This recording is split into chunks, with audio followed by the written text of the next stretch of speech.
Well, hello there, Author Nation. Thanks for tuning in to another episode of the Author Nation podcast. And this week, Joe's sitting down with Mike Hourigan from Written Word Media to talk to you about how to boost the discoverability for you and your work. You definitely don't want to miss this one, so stick around. Welcome back to Author Nation, and it's Joe Solari, still here in Durham, and now we have another legitimate Durham native. Durhamite. Is that what you got to call yourselves? We are Durhamites here. You're Durhamites. Mike, it's good to have you here. Why don't you introduce yourself, and then we'll start talking about discoverability. Absolutely. I'm Mike Hourigan. I am the Vice President of Marketing for Written Word Media. And if Written Word Media doesn't ring a bell with you, Free Booksy, Bargain Booksy, Red Feather Romance might. Those are some of our reader brands that authors get their books in front of the readers on those email lists. Yes. Yeah, cool. So it's great to have you on the podcast again. You've been on in the past, and to talk about cool stuff like how, if I'm starting from zero, how I can start to get discovered and build a list. I mean, we did a previous podcast with an author, and she mentioned about promotions and how she went from, she had 6 emails and 4 of those were her own email addresses. Yep. Test emails. Got to test it. And then now she has 3,000. It's wonderful. Yeah. So a lot of people, it's a daunting task. And the more concerning for me is all the shifty things that are out there that are people saying that there's this easier, softer way of doing it. And there really isn't if you're trying to build a true audience for your books. So totally. Yeah. And it's not easy.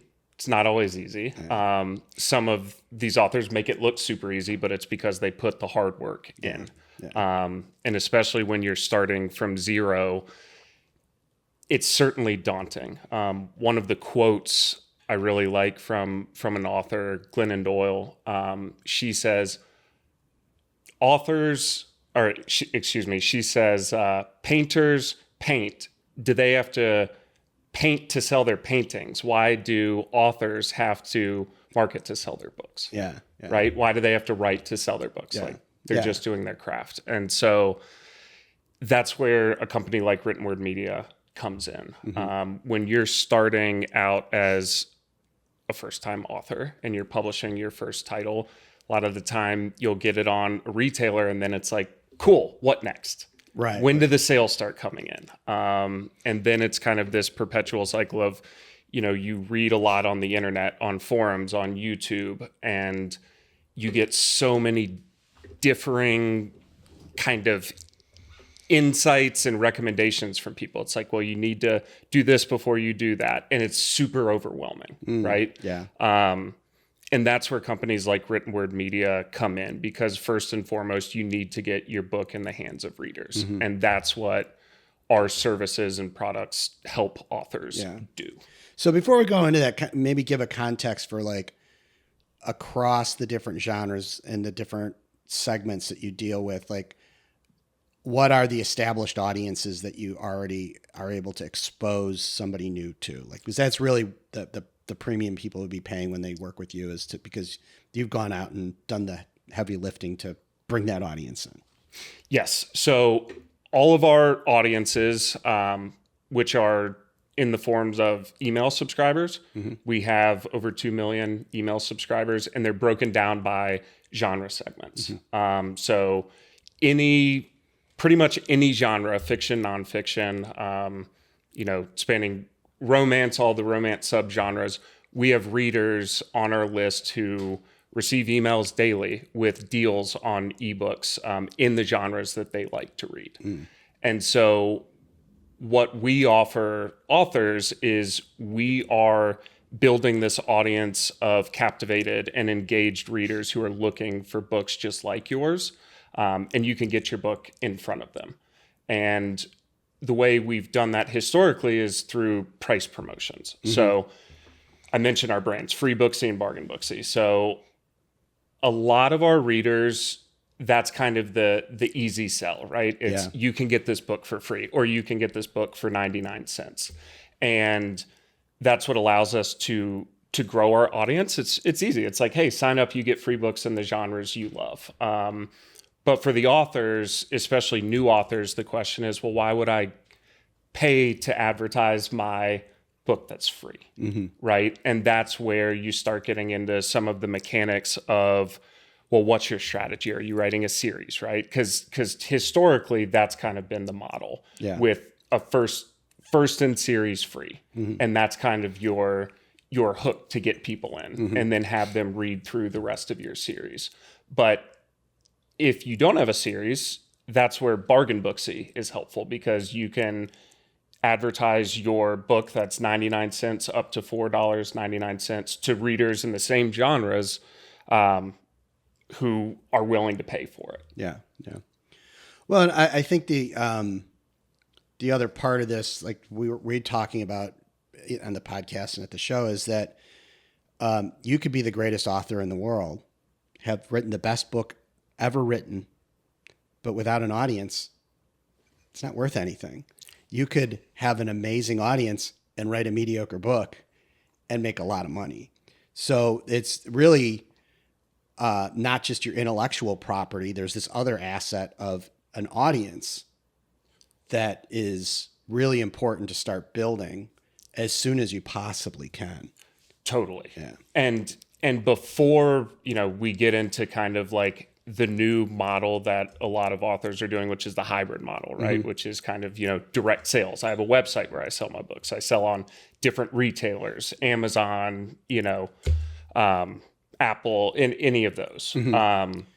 With the model now, there's a lot of different ways for authors to build their audience. So before, it was all anonymized reader data. If you sold a book on Amazon, you didn't get their email. And now authors are actually able to build their fandoms with first-party data from readers. They're able to grow an email list, like you had said earlier. And that's incredibly valuable. Yeah. But one of the ways to get readers to sign up for your list can also still be from some of these kind of price promos, email promo methods. Right. And what I mean by that is you still get a good volume of readers, downloading your book, and then you utilize your back matter to send them to your website or to your, book funnel page or something like that. And this is where it's starting to get fun. Yeah. Because you have a lot of different authors exploring all of these different avenues, and they're finding which hybrid approach works best for them. And a lot of the time it does depend on genre. And it does depend on price point and that sort of stuff. But it's neat. And I think that's, one of the fun things about Author Nation is you all are embracing that. Yeah. I we're really of the opinion of we have no idea what this industry is going to look like in 3 to 5 years. We're just trying to be prepared for whatever it is, right? Like it's not important to know if we have all the resources in front of us, and especially with now there is more optionality for an author. It's like you really should be thinking about a strategy across platforms, not just like, oh, I want to be wide because I think, Amazon is too limiting to me. It's like, how does that change over time? Because maybe if you're just getting started, the best thing for you to do because of the genre that you want to write in is start in KU because it's going to be an easier lift, then move out. Or maybe you're going to be the kind of person that's like, no, I'm prepared for a long, arduous road. I'm going to start direct and build a lot slower, but always own everything. And we're not saying there's one way or this is the best way. We're saying, we want you to have the biggest possible toolbox, that really cool Craftsman with all the drawers kind of toolbox. Yes. And that's where it comes down to, I'm a digital marketer by trade. Yeah. And that's where testing comes down to it. And that's testing a lot of different things, and you have to have the stomach for it. Because what I typically say with marketing is a majority of the things you try are probably not going to work, What you're looking for is kind of that 10 to 20% of things that do work, and that's where you start to double down on it. Yeah.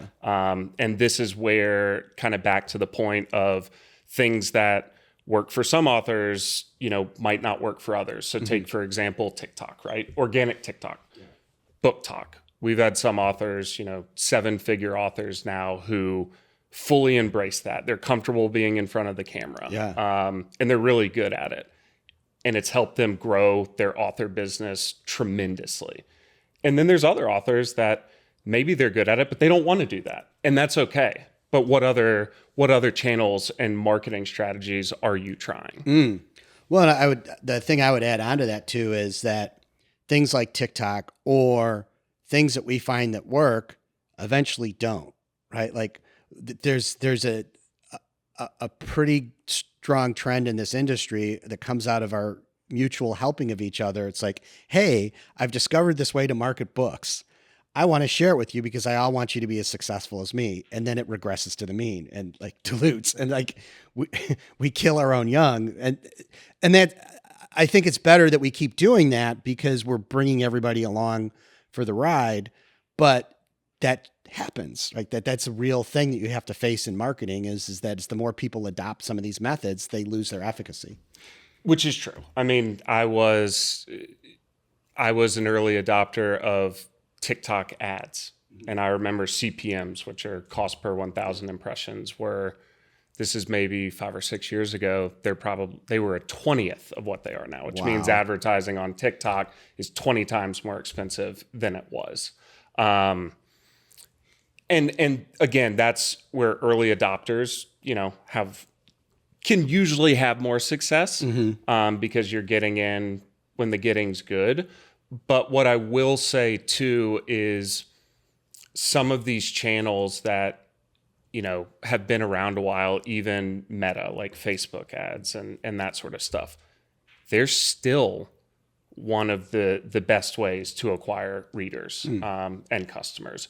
And that's where you get into kind of the nuances of how things change, including ad platforms. So Facebook ads 8 years ago, to be successful, you had to be a good media buyer. You had to know the right audiences to target. Now it's kind of shifted with AI. Facebook's kind of doing the optimization for you, for your ads. What matters now is the creative. Yeah. Right? And it doesn't make it any less of an effective channel to advertise. It's just what you're focusing on is different. Yeah, no, I think that's really powerful when you brought that up, because the idea of they have made it easier and are using tools to, kind of share your creative and get it in front of the right audience. And when they do catch something that works, they're going to double down on it for you. You don't have to be sitting in your Facebook account doing that anymore.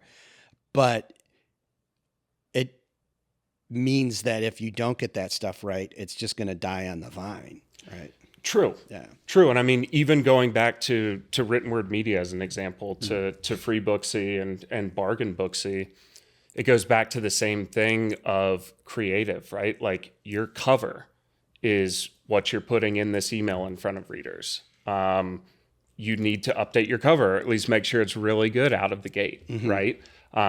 Your book blurb, your book description, that's all super important. And that can make a very, very big difference in the results you see. Oh, yeah. And then I would also say even just exploring different audiences you target. You think your book is in this genre, but there's a tangential one that you've never tried. And sometimes that can work. And that goes back to the testing mentality.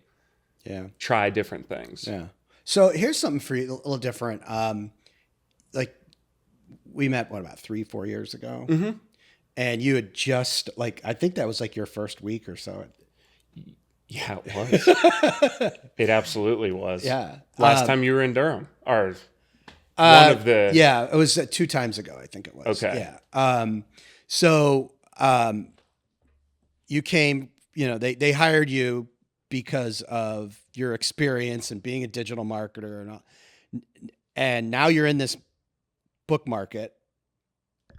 what observations do you have kind of tapping into your old experience in other industries, comparing it to what you see in this market, and, good, bad, indifferent, just kind of like really interested in kind of you as sort of an outsider, but now an insider. That's a really good question. And I think the thing that jumps out to me that's been kind of the most fun and exciting to see in terms of what's working is this short form video, whether it's for your Instagram account, your TikTok account, for ads, right? Instagram Reels, anything like that. Particularly for romance authors, steamy romance authors, the hooks that they're able to bring in to some of their videos, their content that's pulled directly from their books. It's so fun to see because, I mean, sex sells, right? Sex sells, and they pull that in. And, as a marketer, the first 2 to 3 seconds of any video is the make or break. Yeah. You have to have the hook. And some of these authors have gotten so good at those hooks, and it's really fun to see. And it's fun to talk to them at conferences, right? Because you'll talk to some of them and they're like, I didn't really know what I was doing, tried that. And, all my other videos had 800 views and this one got 100,000 or more. And that's kind of I would say the craft of that type of, content creation, the video content creation. That's been fun to see. Yeah. That's been really fun to see. The other thing that's interesting is I have a very profound respect for the amount of authors that are trying to do it on their own. So trying to learn like Facebook advertising on their own, or setting up a Shopify store on their own. No other industry I've worked in have, the founder of the business really been like, I'm going to do everything on my own. The marketing, the website, the PR. But authors try to do that, and I respect them for that. What I've seen more and more of is, when do authors need to say uncle? When do they need to say, hey, I actually do need some help? And that's also where you get back to a lot of the authors working towards trying to break even with their business. Like, hey, I want to go full time. I need to at least be making a little profit. Yeah. Right? Yeah. And that's when they're able to offload some of the stuff. And I'm sure you talk to a lot of your clients about that. Yeah. I think that that's, for some people, it's a real struggle because it's kind of their personality that they want to have their finger on everything. Some have, especially with the advertising piece,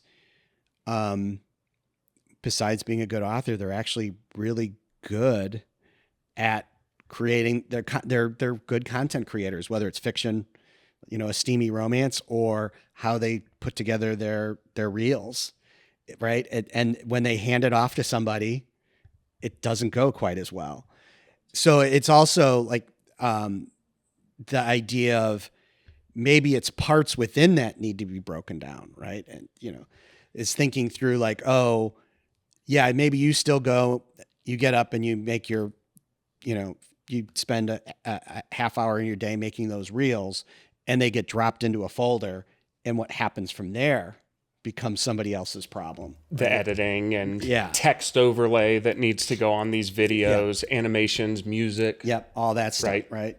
But again, to your point, being a solopreneur, that gets hard to do, like figuring out who can do that. And it's probably not your sister-in-law. Sometimes it can be. Sometimes it can be. Yeah. Most of the time it's not. Yeah. But yeah, that's another thing I would just say in general. The changes I've seen from kind of my previous career and doing digital marketing for vastly different industries. So I was in financial technology and stuff. And just the willingness to bite the bullet and try to do it yourself is commendable. But again, you got to know when to say uncle. and that's hard. Yeah. Now, the other thing we're looking to address, and this comes out of, we were just at CEX a couple weeks ago, which is more content entrepreneurs. So people that are doing YouTube and blogging. And, what's interesting is how amazing they've built these businesses on these platforms.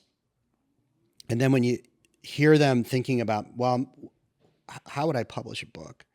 And they're so naive, and like, they just like, you start to see like, oh, as a community, we have this really strong skill set. Like we know how to run this particular channel of making books, and like these guys are like, how do you do a cover? And like, so what we've been trying to do is figure out how we can commingle and collaborate, right? Like, hey, we'll help you figure out how to open up this publishing channel into your business. And you show us all these amazing ways that you're doing things like creating content on YouTube or monetizing your blog and things that for us seem to be like, how do you do it? Right. So it's bringing in people from the outside, I think is super important. Like you coming in from the outside. It helps. It's a different perspective. Yeah. And especially when you've been in a certain industry for so long, it's hard to have a fresh perspective. And that's why it's also fun to work with authors at various stages in their author careers and who write in different genres, because they all bring in a different level of expertise. Yeah. And I think the other part of this thing is, just kind of my observation of written word media and it's how it's matured over time. First off, there wasn't a lot of options as far as where you could sell a book, right? Like now it's so many different platforms, and then you roll into it. Well, I'm now looking to sell direct, or I'm doing some multiple platform strategy that includes Kickstarter. And, there's so many different ways that you can skin serialized fiction and subscriptions. Yeah. I was just at the Ream conference and, or on the virtual thing and talking about, they asked me to do some stuff about funnels. And it's like, you can't think about a traditional digital funnel if you're selling subscriptions, right? It's driven a completely different way. And you have to kind of work your way backwards, and you have to think about what's the engine that's driving the subscription. Are you putting content out on a regular basis, or are you doing this more like a fan club membership? They're all, there's so many options, but everyone has, I don't think, considerations that you have to have when you do them. Lots of considerations. And again, kind of back to the first time authors, where do you start? Yeah. Right. And I mean, this is where I think it's something you can kind of speak to, is like setting your budget, and then also understanding what you expect to get with that budget. Mm-hmm. And the other thing that we work with authors a good amount on our wonderful customer support team is we'll have authors say, hey, I ran this. I think it did well. Here's what my, Amazon dashboard is saying, like, how is this? Mm-hmm. And first time authors just don't know. Is it good? Is it bad? What should I be looking at? And even me doing marketing for 10 years, like, data analysis is not easy. You have to know what to look at, and you have to know the right conclusions to draw from it. And it's even more stressful when it's your money on the line. Yeah.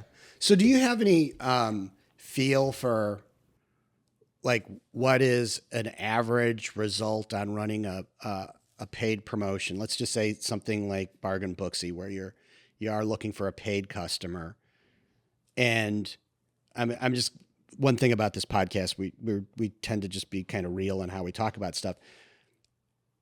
It's hard if you're the author that the issue could be, it's the cover, the blurb, and the look inside, right? You don't want to think it's that. Right. Right. But a lot of times that's exactly what it is. Right. You guys don't like to say it. You want to be nice. So I'll be the one that says this. Okay. So what I will say to that is, yes, it is that sometimes. And back to our wonderful customer support team, they actually do a wonderful job of letting authors know if someone applies for a free Booksy or bargain Booksy promo and they look at the blurb or the cover and they don't feel like it kind of passes muster. Yeah. They'll get back to the author and let them know. Okay. And we'll refund them. Okay. Or the author will say, you know what? Yeah, like I actually have this other cover, like check this out. So we're always here to help authors with that.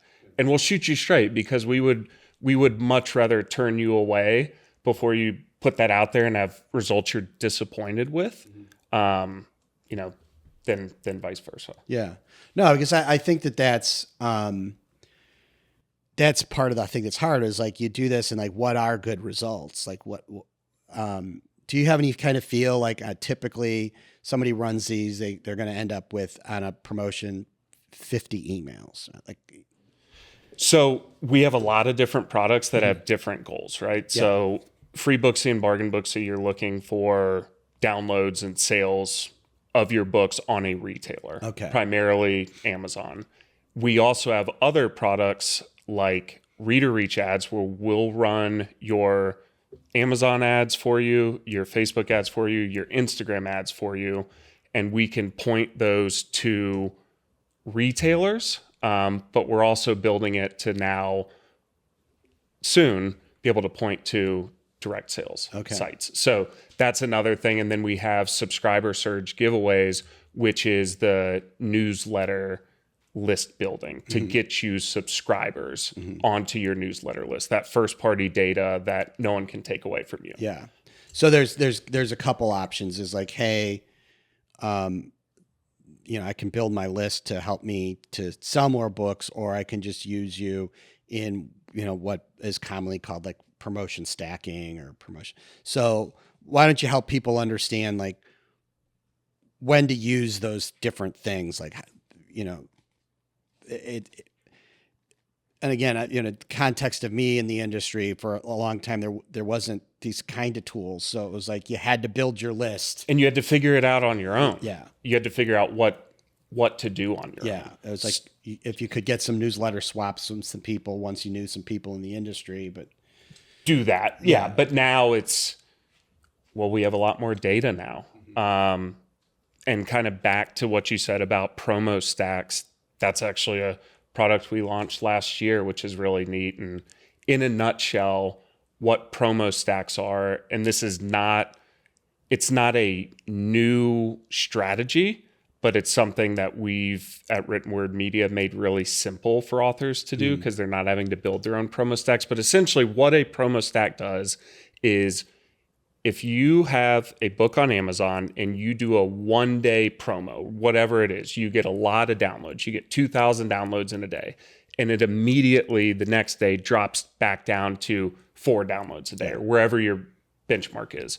The Amazon algorithm, which basically is your ranking in your genre category on Amazon, sees that that's a flash in the pan and they're not going to move you up from title 20,500 in cozy mystery, up to 5 for 1 day. Yeah. But what you do is you promo stack where you spread out over a period of a few days, typically 3 to 5, sometimes a little more. And you basically have a bell curve of downloads and sales. And that is what pushes your rank up on the retailers. And then where the magic is you have a halo effect. Yeah. So if you're top 10, top 50 in your category, even if it's for a day or two, you get readers who are just browsing that. Yeah. And that's really where you get those extra sales and downloads. Yeah. So that the good old days where you could spike it with a bunch of traffic are gone. Now they use that moving average of however many days. So you have to show reliable sales. It's better to have less sales over more days than all your sales on 1 day. That's exactly right. Yeah. Yep.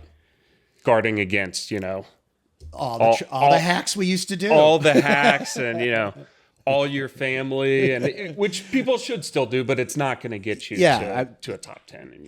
There was a time that I remember where you could do that and you could spike it and it would stick for weeks. And Yep. Now, just with the general launch, books coming out every day, not. It's crowded. Yeah. I mean, I think that's what we'll see and have seen, at Author Nation is authors are like, okay, this is crowded. How do I be successful? And I think that's really where the authors who are innovating and trying different things, right? And different mixes of different marketing strategies, taking some risk. I think those are the ones who are going to be successful. But it certainly doesn't mean abandon everything, that authors have done in the past. It's just finding the right mix now. Sure. And I think it's, with written word media and your products, they all have different places for different parts of a author's career, right? So like in the beginning, people don't necessarily need to be having you manage their ads because they don't have any books to advertise. Right. But you have some tools there where you can help them when they do that launch, those first books, that you can get them exposed to an audience that they don't have. Like in the end, it's your responsibility to build your own audience. Like you want to have a list, you want to have your fans wherever you decide you want to congregate, whether that's on Facebook or in your own community or Patreon or Ream or, standing out in front of your house. That's up to you. Like it is up. It's absolutely up to you. And it's just deciphering which tools or companies or services or other thought leaders can help you figure out, which are going to be right for you and which are not. Cool. So, what are you guys working on right now? What's kind of your vision of where the industry's going? You guys decided because of AI, you're just going to wind the whole thing down and go sell donuts. Just shut it down, right? AI is taking everything. No, I mean, I personally, and this is the philosophy of written word too, is embracing change. Mm-hmm. Ride the waves. Yeah. And that's certainly what we're doing with the new products we're building. Like I said, I mean, looking to support authors who are trying to grow their email list, trying to get those reader emails, trying to sell direct, and also just being a resource of knowledge for authors too. We're here, ask us questions. We've seen it all. But long story short, I mean, the industry is changing. I think it's going to be an opportunity for authors. Yeah. I think, when things get stagnant and don't change, I don't think there's room for growth. I think this indie, vertical it's only getting larger. I think readers, even after COVID, just crave entertainment. Yeah, we were talking yesterday. Had some authors here, and we talked about the AI subject, and the whole idea is like, in one respect, we're limited by our existing beliefs. It's like we just see the AI as how it applies to how we do things today, right? It's like, oh, people are going to use it to write books. And you go back, you look at how when film came out back in the 1800s, right? People did a play in front of a camera that didn't move, right? You just watch people dance around, and then people who really embraced the new medium started to think about how changing shots and using the camera helped to tell the story, and how you did scenes. And now stuff we just take for granted today when we watch a movie was innovation because of that medium. And I think that we're at a point where we should be excited about being at the forefront of this. Is it going to be hard? Yes. Right. But it also could be like, I get to be on that wave. Like so many authors will be like, well, it was easier in the past. This is right now is the past in 10 years from now.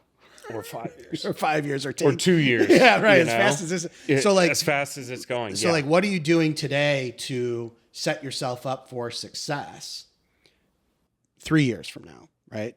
And you do that. It's like, maybe there's going to be, people laughing at us that we were just using printed words as a medium, like, because now everything is like going into the chip in our head through VR and AI. But somebody's still going to need to tell those stories, right? There needs to be a creator that is using the tools, because it's just a tool. It's just a tool, and ever evolving. Hindsight's always 2020. Yeah. I mean, there's the phrase "adapt or die," which is harsh, but a lot of the times in business, it plays out. And I'm certainly not saying that that's exactly what's going to happen with AI, but it's so ingrained in everything right now, especially in marketing. Like, even if you are making a conscious effort not to use AI to help with your writing, if you're running Facebook ads, that's using AI. Yeah.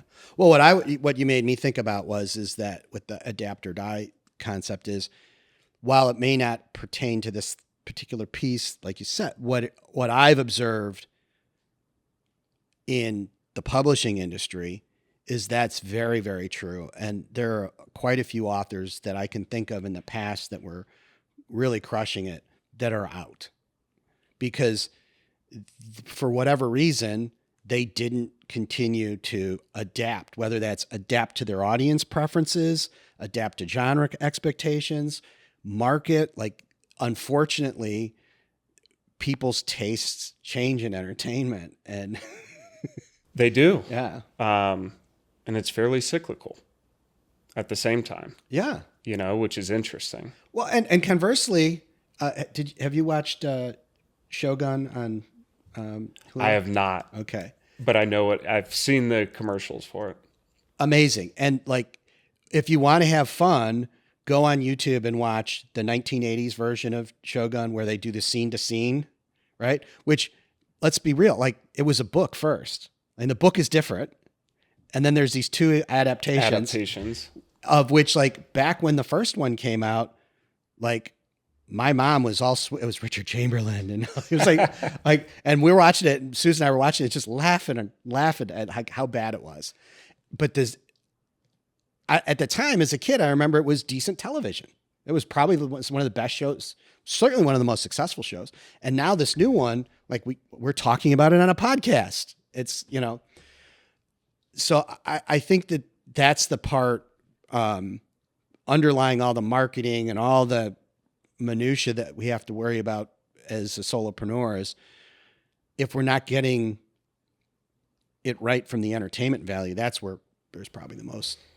At the end of the day, we survey, poll, interview a ton of our authors, tens of thousands of authors we've spoken to, and you ask them, and the common theme is put something good out there. At the end of the day, you can be the most savvy marketer, you can be, the best on camera, making TikToks and stuff, but you've got to put good content out there that resonates and people want to talk about. All right. So, is there anything before we kind of wrap up that you have that you want to talk about, the stuff that you're working on right now, or? Yeah. Yeah. So one of the things that we're really excited about is we just launched. So I mentioned promo stacks earlier. Mm-hmm. If you have a series, we just launched promo stacks for a book series. And what we do there, the difference is we will link to your Amazon series page. Okay. And why that's cool is, say you have a series with 4 titles in it. We link to that page. There's a 1 button click to buy on that page. That gets all of the books. It gets all the titles. And on top of that, you get the bell curve of sales and downloads. But from a return on investment standpoint, if you're an author, you have a series, you should absolutely be doing that. Yeah. Because a lot of the time with some other stuff, if you're doing a 1 title at 99 cents or a free book, you have to wait a little bit to see read through. But series promos, particularly series promo stacks, you see that ROI much quicker. Yeah, that makes sense. Which is neat. So that was a request we had from a lot of authors, and we spent the past month and a half getting it out, and we just launched it last week, actually, and it's been successful so far, which is great. Yeah. Well, I know it's, I remember a few years back when people started shifting from, advertising to a book sales page to a series sales page, they would just see, they could do more with their ad budget, right? Like the ROI was much more significant. Yep, which I'm sure you're telling your clients to look at a lot. Yeah. Well, and again, it's, the idea, and this is something that I'm really adamant about, is who's the customer we're trying to get, right? Like if we're trying to sell a direct customer that buys one book at a time, then build that marketing strategy on its own, understand that is the kind of customer we're looking for. Don't confuse it with somebody that buys series at a bargain. They're not the same. They're not the same. Yeah. And there's a use for both. Yeah. Right? Yeah. Oh, yeah. But they're not the same. And you're a more robust business. And when you have all those segmented, it's like, oh, okay, I'm right now, but this particular series, it's a new series and the books are coming out every 4 months.